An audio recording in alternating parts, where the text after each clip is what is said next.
लखनऊ में बसपा सुप्रीमो मायावती ने उत्तर प्रदेश व उत्तराखंड के अपने कार्यकर्ता व नेताओं की बैठक ली। बसपा की राष्ट्रीय अध्यक्ष और पूर्व मुख्यमंत्री मायावती ने लखनऊ स्थित अपने पार्टी कार्यालय पर उत्तर प्रदेश और उत्तराखंड के बीएसपी के सभी वरिष्ठ अधिकारियों के साथ जिला अध्यक्ष सहित पार्टी के अन्य सभी जिम्मेदार लोगों की विशेष बैठक संबोधित की। इसके अलावा वो पार्टी के मूवमेंट के हित में किए गए कार्यों की समीक्षा की। मायावती ने कार्यकर्ताओं को पार्टी के आगे के लिए जरूरी दिशा निर्देश दिए। पार्टी के नेताओं ने कहा कि बहन मायावती ने कार्यकर्ताओं से 2027 के विधानसभा चुनावों को लेकर युवाओं की ज्यादा भागीदारी बढ़ाई जाए। इकबाल अहमद, लखनऊ, समाचार 24। सर, आज बैठक की गई बहन जी ने, उसमें बहन जी कुछ नाराज भी नजर आई हैं और जिस तरह से लोकसभा भी साथ ही तो चुनाव हुए उसके बाद उन्होंने बहुत से किस तरह की बैठक में चर्चा की। परमार आदरणीय बहन जी ने, बहन कुमारी मायावती जी ने आज बोला है, तो कहा था कि 2017 का जो चुनाव हुआ था तो उसमें ईवीएम के द्वारा जो घोटाले वाली बीजेपी सरकार ने की थी उसके बारे में बोला। तो वहाँ लोगों ने, जो कांग्रेस है या अदर्स पार्टियाँ, उन्होंने मजाक बनाई थी। उन्होंने कहा था कि ये ईवीएम में तो कोई गड़बड़ हो ही नहीं सकती। लेकिन आज जब सच्चाई निकल के आ रही है, महाराष्ट्र में झारखंड में चुनाव हुआ है तो कांग्रेस चिल्ला रही है, राहुल गांधी भी चिल्ला रहे हैं। वो कह रहे हैं ईवीएम में ही गड़बड़, ईवीएम को हटाया जाए, बैलेट पेपर से चुनाव कराया जाए। आज उनकी समझ में आ रही है। तो ये सरकार जो बनी है बीजेपी की, अभी जो इलेक्शन हुआ है, चाहे महाराष्ट्र में बनी हो या फिर कहीं भी ये वोट वगैरह यूपी में जो हुआ है, ये सब ईवीएम की घोटालेबाजी है। तो बहन जी ने कह दिया कि 2017 में जब हमने कहा था तो तुम्हारी समझ में नहीं आई थी, राहुल गांधी जी की समझ में नहीं आया था ये सब, कि ईवीएम में घोटाला करके ही ये सरकार बनी है। आज इनकी समझ में आ रही है। हम इनका बिल्कुल कतई कोई सपोर्ट नहीं करेंगे, हम अपने स्तर से इस पर एक्शन लेंगे। ये परमादनी बहन कुमारी मायावती जी ने कहा। ठीक है, क्या नाम आज बैठक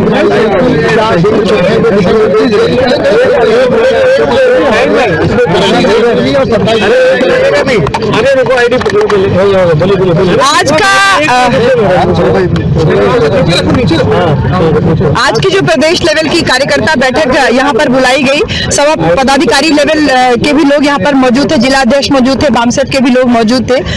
यही बताया गया कि जो अभी 24 तारीख को माननीय बहन जी की प्रेस कॉन्फ्रेंस हुई, तो उसी का थोड़ा विस्तृत रूप से आज हम लोगों से, कार्यकर्ता लोगों से क्लोज रूम बैठक में वार्ता किया गया कि ईवीएम की गड़बड़ी को जब तक नहीं रोका जाएगा तब तक फर्दर कोई उपचुनाव में बहन जी अब चुनाव नहीं कंटेस्ट, मतलब पार्टी बीएसपी चुनाव नहीं कंटेस्ट करेगी। साथ ही साथ 6 दिसंबर को किस प्रकार से और अभी आगे भी आगामी बाबा साहब डॉक्टर भीमराव अम्बेडकर की जयंती और महापुरुषों की जयंती और पुण्यतिथि किस प्रकार से मनाई जाए, इसके लिए भी निर्देश प्राप्त हुआ।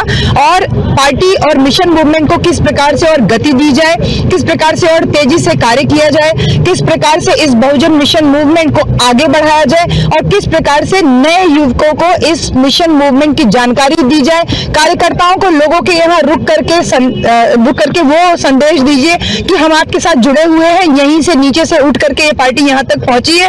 और जो तमाम नए कुकुरमुत्ते की तरह से जो फंडेड, ये कहिए कि दूसरी लोगों के द्वारा फंड किए गए जो पार्टियां बन रही हैं जिससे कि मिशन मूवमेंट को नुकसान पहुंचाया जा रहा है, बहन जी ने निर्देशित किया कि हम लोग आम कार्यकर्ताओं से जुड़े और नए युवकों को इस पार्टी में मिशन मूवमेंट से जोड़ने का काम करें। की ये दुर्दशा पर क्या मायावती ने कहा है, क्या वजह मानती है?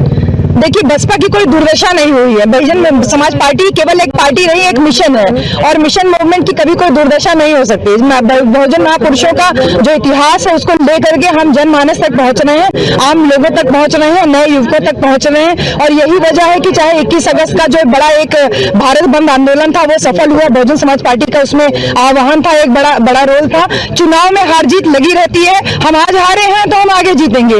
इसी मिशन मूवमेंट को वापस तेजी देने के लिए, धार देने के लिए आज हम लोग को जो निर्देश प्राप्त हुआ उसी के आधार पर हम कार्य करेंगे। और जो है बहुत अहमियत देती है, कंटिन्यू हर कोई भी 12 ही साल से हम सत्ता से बाहर हैं और तमाम पार्टियों को देख लीजिए अगर, तो उन्होंने तो बहुत समय तक पार्टी सत्ता में नहीं रही।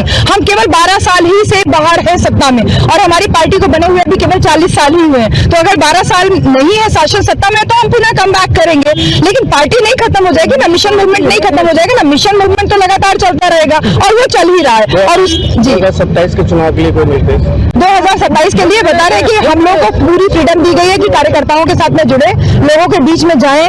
जैसे पहले कार्य होता था जनता का, लोगों के बीच में रहना, उनके बीच में उठना बैठना, खाना पीना, उनको बहुजन महापुरुषों की विचारधारा के बारे में बताना, उनके बीच में मीटिंग्स करना, महापुरुषों की जयंतियां सेलिब्रेट करना, जो पुराना कैडर का कार्य था उसी कार्य को दोबारा करने का निर्देश प्राप्त हुआ जी। परिचय नहीं बताऊंगी। तो जो डॉक्टर बी.आर. अम्बेडकर साहब का 6 दिसंबर को परिनिर्वाण दिवस है, वो 6 दिसंबर को बाबा साहब का जो गोमती नगर में पार्क है, वहाँ पर कानपुर मंडल, अयोध्या मंडल और लखनऊ मंडल के लोग परिनिर्वाण दिवस बाबा साहब का मनाएंगे। और मेरठ मंडल के लोग, जो नोएडा में बाबा साहब के नाम से पार्क बना है, वहाँ पर मेरठ मंडल के लोग मनाएंगे। बाकी हर मंडल में मंडल वाइज बाबा साहब के परिनिर्वाण दिवस पर एक बड़ा कार्यक्रम होगा, विचार गोष्ठी होगी, बाबा साहब के बारे में लोगों को जानकारी दी जाएगी, बताया जाएगा और लोग वहाँ पर कार्यक्रम पूरे प्रदेश में बाबा साहब परिनिर्वाण दिवस के मौके पर करेंगे। सीटों पर चुनाव हुए, बसपा का बड़ा बुरा हाल, क्या कहना चाहिए, क्या वजह लग रही है? नहीं, बसपा का बुरा हाल नहीं है। बसपा ने अभी आपके कटेरी में, मझौआ में, फूलपुर में वोट अच्छा पाई है और इसमें एक साजिश के तहत शासन प्रशासन की मिली भगत से आप ये बताओ कि कहीं कहीं पर 1400-1200 वोट बीएसपी हो सकता है क्या? इस तरीके से जो एक ईवीएम के द्वारा बेईमानी कराई गई, और हमने तो देखा कि तमाम जगह हमारे लोग वोट डालने जब पहुंचे हैं तो वहां पर पता लगी उनका वोट पहले ही पड़ गया है।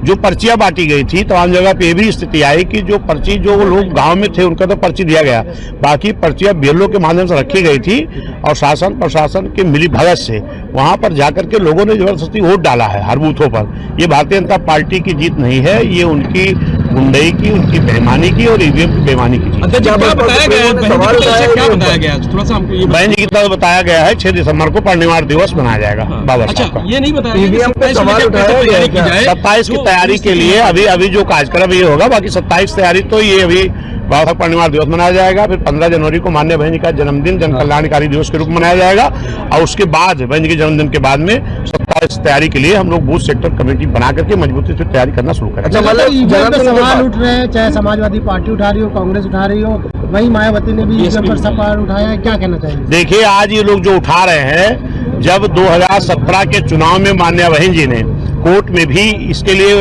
अपील किया था और हर जिला मुख्यालय पर धरना भी किया था, तो यही जो कांग्रेस के लोग हैं, समाजवादी के लोग हैं, ये लोग तो मजाक बना रहे थे।